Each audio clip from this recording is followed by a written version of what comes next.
ezalaka juste à côté navandaka na jokola tobambaka ye boujon moki ya butu lelele bolingo ya butu nakolanga ngalema mosala nanga luboya namoni peti polina lobi nanga kenzo kota nde osuba koto suba mama o nakolanga ngalema mosala nanga.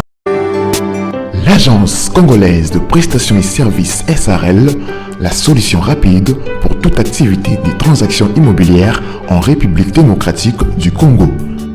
Vente, achat, gestion, estimation, mise en location des biens meubles et immeubles, contactez-nous au +200.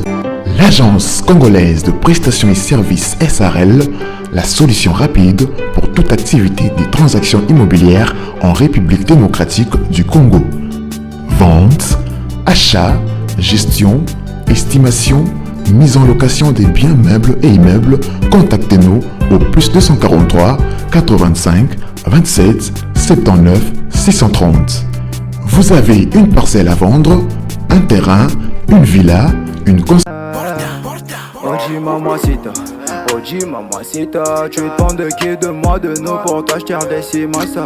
Vas-y mamacita, Oji mamacita, en plan ensemble j't'ai dit je t'aime à travers le mininga. Oji mamacita, tu demandes de qui de moi de nous pour t'acheter des cimasa.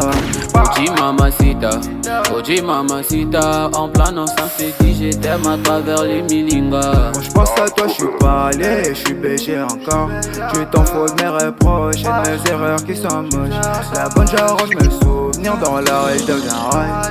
Quand je suis dans le Mbote libota na ngai mbote na bino awa tozali na mbudi pona ba obayebi quartier CPA Mushi avant to laksa lupango to banana ko laksa avenue quartier to mona quartier ndenge tongami ndenge zaleli epesa biso déjà idée ya place tozo somba epesa biso idée générale ya eloro oyo tokoki ko somba donc oyo nyonso eza avenue bomoni bandako ndenge ezotongama bandako ndenge ezali avenue ndenge ezali donc avenue oso ke tout droit au bimiti na Macadam.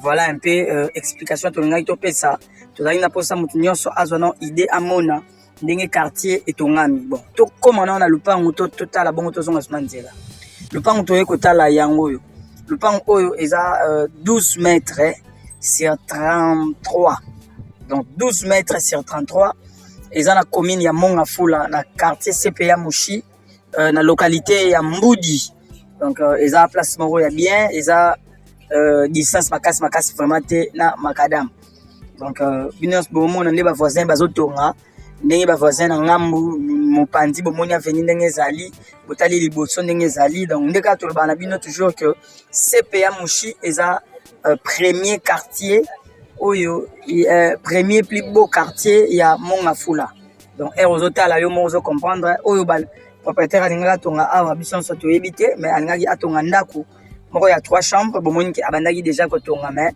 l'homme propose Dieu dispose akatanaki donc tokota siko na kati topusa na malembe po to étudier ensemble to mona biso nyonso ensemble mulai ya lupango dans largeur pe longueur ya lupango largeur tolobi eza 12 longueur eza 33 mètres donc eza vraiment mulai lupango oyo babandi yango na prix ya $40,000 discutable donc $40,000 à discuter eza eloko moko ya bien biso tomoni quartier ndenge ezali soko tali par rapport ya dimension na quartier ndenge ezali pour comprendre que lupango eza bien bomona ba voisin nde batongi eloko esalaka pe ke mutu azwa eloko to asepela na eloko ndenge ezali parmi ba critères totalaka accessibilité totalaka environnement tozomona ngo déjà eza très bien et puis bomona ke courant eza très bien mai ezali donc courant ya SNEL ezali bazotia pe sous courant prépayé ou ya ba carte pour na faciliter toujours rapidité ya vitesse à quartier donc le pan on bâtit $40,000 à discuter 12 mètres x 33 na babiloko ezazaza wana na ebité mutakosoma ndako yeba soka ko continuer to ako démolir yango donc information auto zalaki nango yango wana tolobi lupango eza na commune ya Mongafula na quartier CPA Mouchi Mboudi, la localité il y a Mboudi. Donc voilà un peu globalité ya makambo oyo pas qui koloba propos ya lupango oyo yango wana. Donc bapona ba oyo bayebi Mboudi te, Mboudi ezali na Monga Fula à partir ya Kitambo magasin, à partir ya ville. Donc à partir ya Kitambo magasin au reçoit taxi ya pompage, à partir ya pompage au moni Mboudi eza donc elo mo eza kutu musika te eza pembeni. Donc bonne chance na ba onyos ba rozala intéressé.